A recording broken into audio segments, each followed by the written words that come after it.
Audio Jungle. Audio Jungle.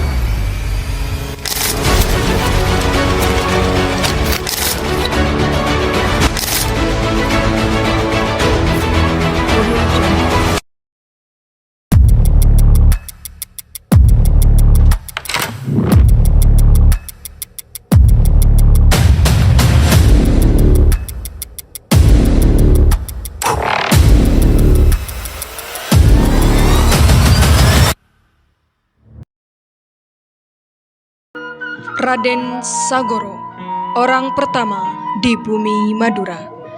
Diceritakan pada zaman dahulu kala, Pulau Madura hanya terlihat berupa gundukan-gundukan tanah yang menghijau. Gundukan-gundukan itu terlihat seakan terpisah karena tanah di dataran rendah di kala itu. Jikalau air laut pasang, dataran itu tidak kelihatan, dan di saat air laut surut, tanah rendah itu kelihatan. Sebab itulah ada sebagian cerita yang mengatakan bahwa asal nama dari Pulau Madura berasal dari perkataan lembah Duro, artinya tanah yang tidak sesungguhnya. Menceritakan bahwa pada zaman dahulu kala, sekitar tahun 929 Masehi, di tanah Jawa yang diperkirakan di daerah dekat Gunung Semeru, di dekat puncak yang bernama Gunung Bromo, berdirilah sebuah kerajaan Medang, atau orang lain menyebutnya Medang Kemulan. Rajanya bernama Sang Hyang Tunggal, adalah sosok seorang raja yang sangat arif dan bijaksana. Sang raja dikaruniai seorang putri yang cantik jelita bernama Bendoro Gung. Semua rakyatnya melaksanakan tugas dan kewajibannya masing-masing. Caepon oreng mature, lakonah lakone, kenengah kenenge.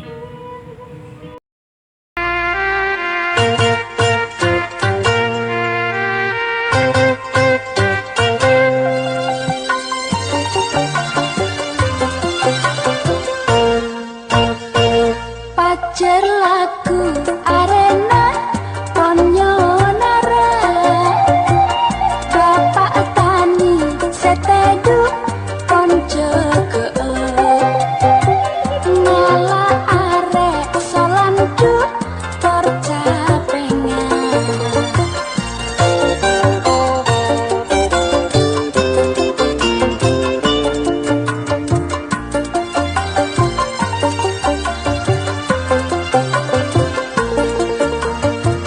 Acelana kisara kewajiban atatamen mabanyak hasil puminan mama murna kerekaban bersama.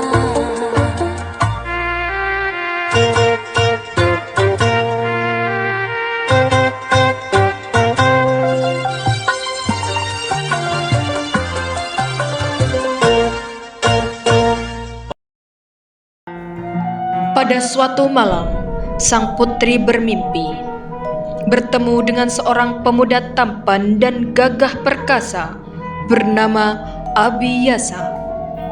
Mimpi itu berulang hingga 3 kali. Hingga pada malam ketiga, sang putri bermimpi kemasukan bulan dari mulut hingga ke dalam perutnya. Dan setelah selang beberapa bulan kemudian, sang putri hamil dan mulai mengasingkan diri. Ternyata, perubahan yang dialami sang putri tidak luput dari perhatian sang Prabu. Sang raja lalu meminta Dayang untuk memanggil putri menghadap kepadanya.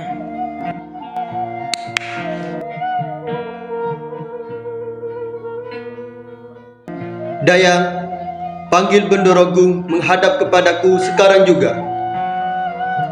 Baiklah, Paduka Raja.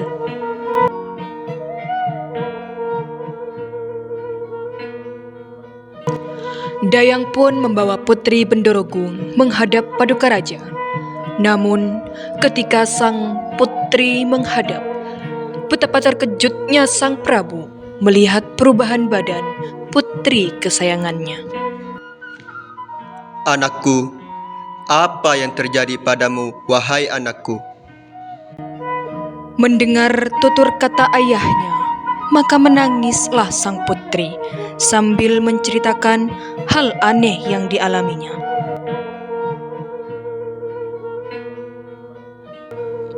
Mendengar pengakuan putri kesayangannya, maka meledaklah amarah sang Prabu. Dengan nada yang begitu marah, dia berkata, Hai Bendorogu, kalau orang masih waras tidak akan percaya dengan ceritamu ini. Kalau kau benar-benar hamil, maka itu adalah aib yang sangat besar bagi kerajaan Medang Kumulang. Akhirnya, sang raja memanggil sang patih yang bernama Patih Pranggulang.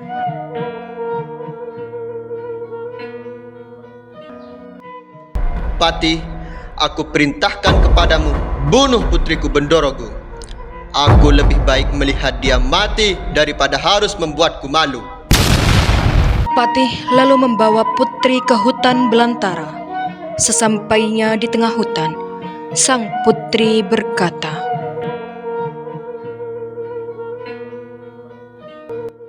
"Wahai Paman Patih, laksanakanlah perintah ayahanda.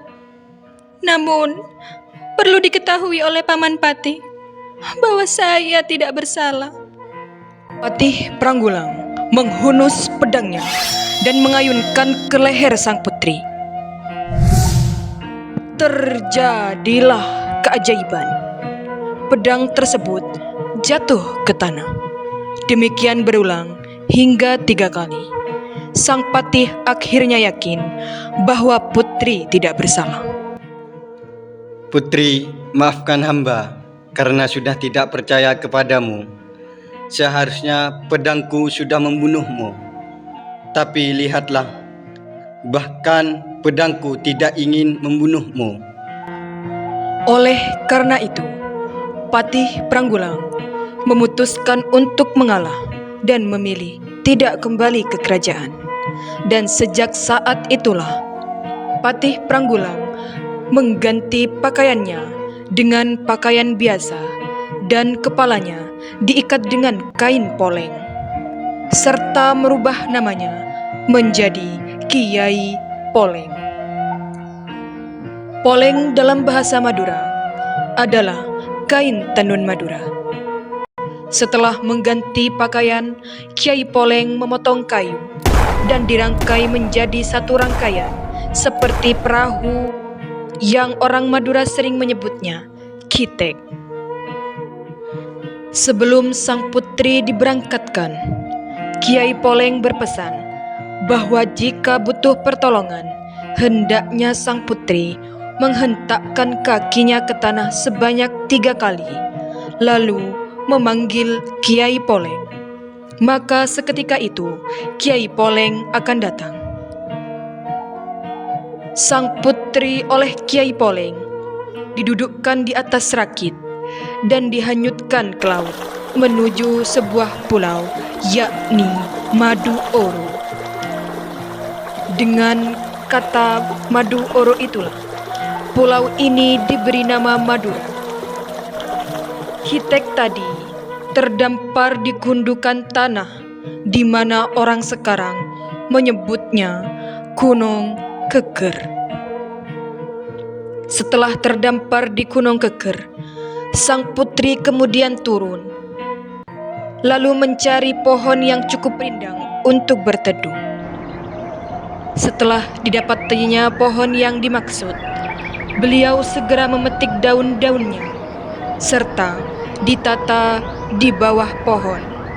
Pohon yang beliau pilih di saat itu, orang Madura menyebutnya pohon pelasa atau pohon peloso, yaitu suatu pohon yang lebih kecil dari pohon jati dan di Madura sering digunakan sebagai bungkus tembakau rajangan. Berselang beberapa bulan kemudian, sang putri merasa sangat kesakitan di perutnya dan dia berpikir akan segera melahirkan.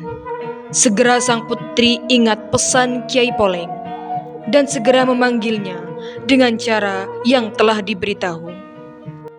Kiai Poleng, datanglah. Selang beberapa saat kemudian, Kiai Poleng pun datang untuk memberi bantuan kepada putri.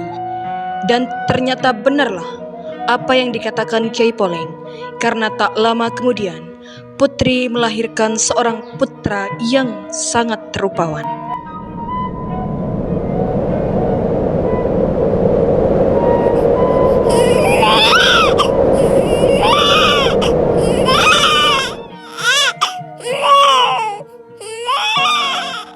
Wahai Sang Yang Widi, hamba ucapkan terima kasih atas anugerah yang besar ini.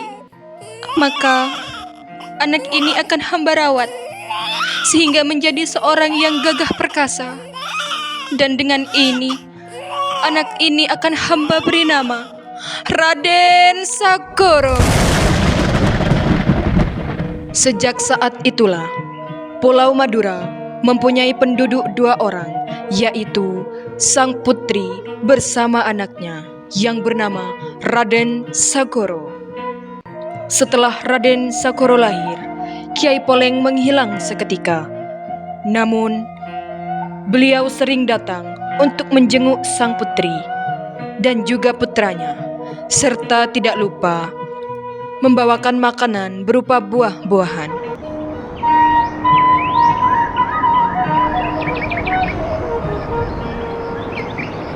Hari berganti, bila malam tiba, perahu-perahu dagang yang berlalu lalang di laut, serta orang-orang dalam perahu itu bertanya-tanya, apa kiranya yang ada di Pulau Madura. Karena di pulau itu memancar sinar seperti bulan purnama, sehingga terlintas ingin berlabuh di sana.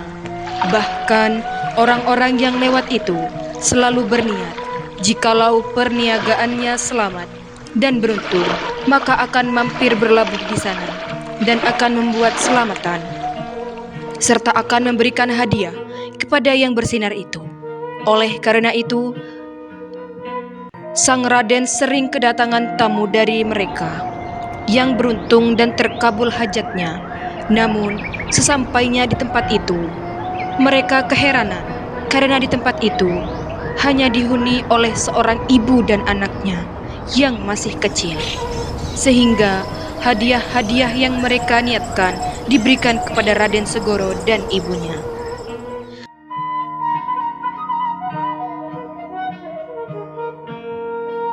Diceritakan pula ketika Raden Sagoro berusia 7 tahun, dia bermain di tepi pantai. Namun tiba-tiba datanglah 2 ekor ular yang sangat besar. Raden Sagoro pun menceritakan kepada ibunya. Akan tetapi sang ibu sangat khawatir apabila anaknya akan celaka dikarenakan 2 ular tersebut. Akhirnya Bendoro Gung memanggil Kiai Poleng untuk meminta bantuan. Lalu ketika itu juga Kiai Poleng datang. Bendoro Gung menceritakan semua kejadian yang dialami oleh putranya. Setelah mendengar cerita dari Bendoro Gung, Kiai Poleng mengajak Raden Sagoro untuk kembali bermain di tepi laut itu. Putri, bolehkah hamba membawa Raden ke tepi laut untuk membuktikannya? Tidak, aku tidak mengizinkannya. Tapi demi menemukan kebenaran, dengan berat hati aku serahkan putraku di bawah pengawasanmu, Kiai Poleng. Akhirnya, dengan izin ibunya, mereka langsung bergegas ke laut. Ketika mereka berdua berada di tepi laut, lalu datanglah 2 ekor ular raksasa itu. Kemudian, Kiai Poleng menyuruh Raden Sagoro untuk menangkap 2 ular raksasa tersebut dan membantingkannya ke tanah. Namun, Raden Sagoro ketakutan untuk melakukannya. Akan tetapi, Kiai Poleng memaksa kepada Raden Sagoro untuk melakukan perintah tersebut. Akhirnya, Raden Sagoro dengan rasa takut memberanikan diri untuk menangkap dan segera membanting ular tersebut ke tanah. Dan seketika itu, 2 ekor ular raksasa berubah menjadi 2 bilah tombak. Ketika tombak tersebut diserahkan kepada Kyai Poleng, tombak tersebut diberikan nama Senengkolo dan yang satunya diberi nama Se Anungkoro. Diterangkan oleh Kyai Poleng bahwa tombak yang bernama Se Anungkoro untuk ditaruh di dalam rumah, sedangkan tombak yang bernama Senengkolo dapat dibawa apabila pergi berperang.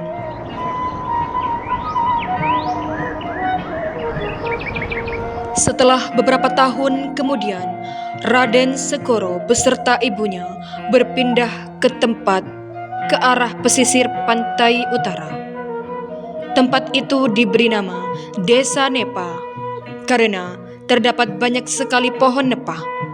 Oleh orang Madura menyebutnya pohon punyok, yaitu sejenis pohon kelapa serta daunnya dapat dijadikan atap rumah, sedangkan daun yang masih muda dapat dijadikan sebagai bungkus rokok. Desa Nepa sekarang termasuk wilayah Kabupaten Sampang, Kecamatan Banyuates. Keesokan harinya, Raja Sahyang Tunggal mengalami kekalahan sehingga rakyatnya hampir habis terbunuh oleh Raja Cina. Kejadian ini membuat Raja Sahyang Tunggal susah dan kebingungan. Beliau selalu bermohon kepada Tuhan supaya mendapatkan pertolongan. Pada suatu malam, Raja Sahyang Tunggal bermimpi didatangi seseorang dan berkata bahwa di sebelah pojok barat daya dari keratonnya ada sebuah pulau bernama Madura, dan di sana ada seorang anak muda bernama Raden Sagoro. Orang tersebut menyuruh Raja Sahyang Tunggal untuk meminta bantuan kepada Raden Sagoro agar perang dapat dimenangkan oleh kerajaannya.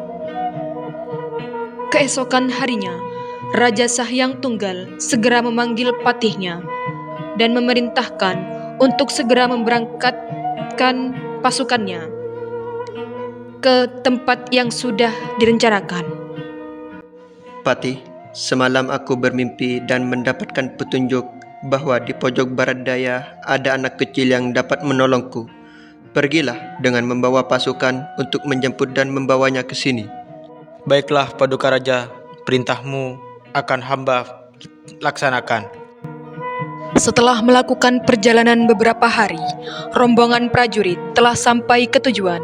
Lalu, sang patih segera menghadap kepada Ibu Raden Segoro dan memohon agar Raden Segoro dapat dibawa serta ke kerajaan Medang Kemulan untuk membantu peperangan yang sedang terjadi di kerajaan.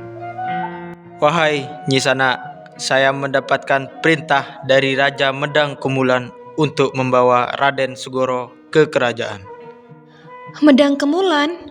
Apa yang terjadi dengan kerajaan Medang Kemulan? Saat ini kerajaan mengalami kekalahan dalam peperangan, dan Yang Mulia bermimpi bahwa hanya Raden Segoro yang dapat membantu memenangkan peperangan. Namun Ibu Raden Segoro tidak bisa menjawab, berhubung anaknya masih terlalu muda untuk ikut berperang. Akhirnya, patih dan prajurit itu memaksa Raden Segoro naik ke atas perahu. Tetapi, sebelum Raden Segoro mencapai perahu, tangan-tangan prajurit yang sedang memegang Raden Segoro lumpuh seketika, seperti tidak mempunyai kekuatan. Lalu datang angin yang cukup kencang dari arah laut, sehingga perahu-perahu prajurit itu hampir tenggelam karena kemasukan air ombak yang menderu-deru. Akhirnya, patih segera memohon ampun kepada Raden Segoro dan juga ibu. Seketika itu juga, angin dan ombak berhenti seperti sedia kala. Ampuni kami, Nyisana, ampuni kami. Karena kejadian ini cukup membingungkan Ibu Raden Segoro, maka ia memanggil Kyai Poleng. Lalu seketika itu datanglah Kyai Poleng.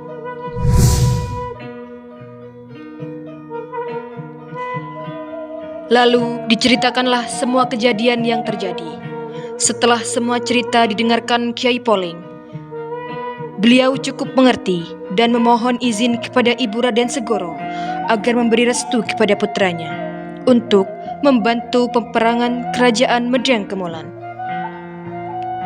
Didesak oleh permohonan Kiai Poleng, akhirnya Ibu Raden Segoro memberi izin kepada putranya untuk membantu peperangan yang terjadi di kerajaan Medang Kemolan.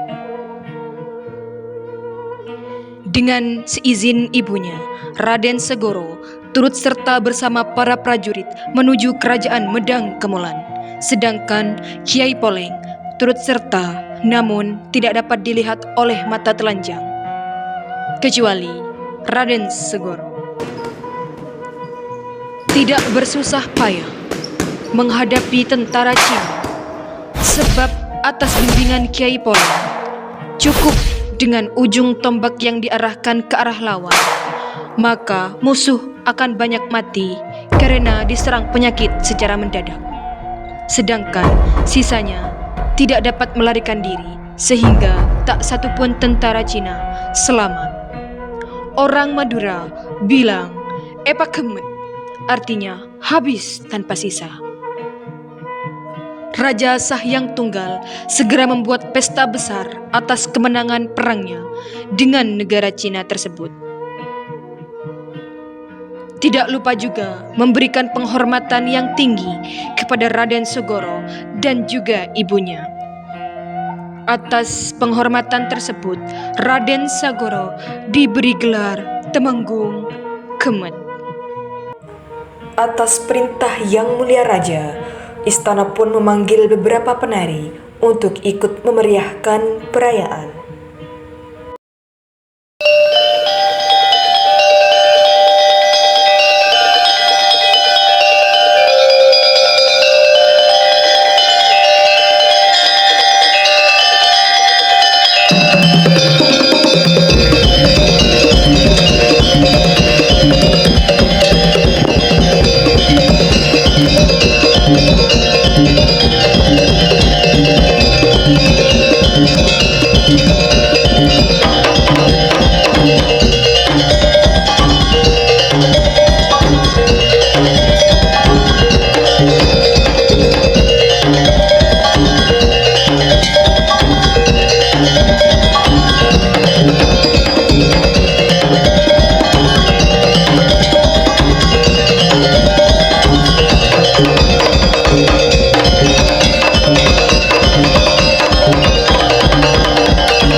Demikianlah pementasan drama tari dari siswa-siswi Universitas Bakti Indonesia Cabang Kabupaten Bangkalan dengan mengusung tema Asal-usul Pulau Madura dan kisah lahirnya Raden Sagoro.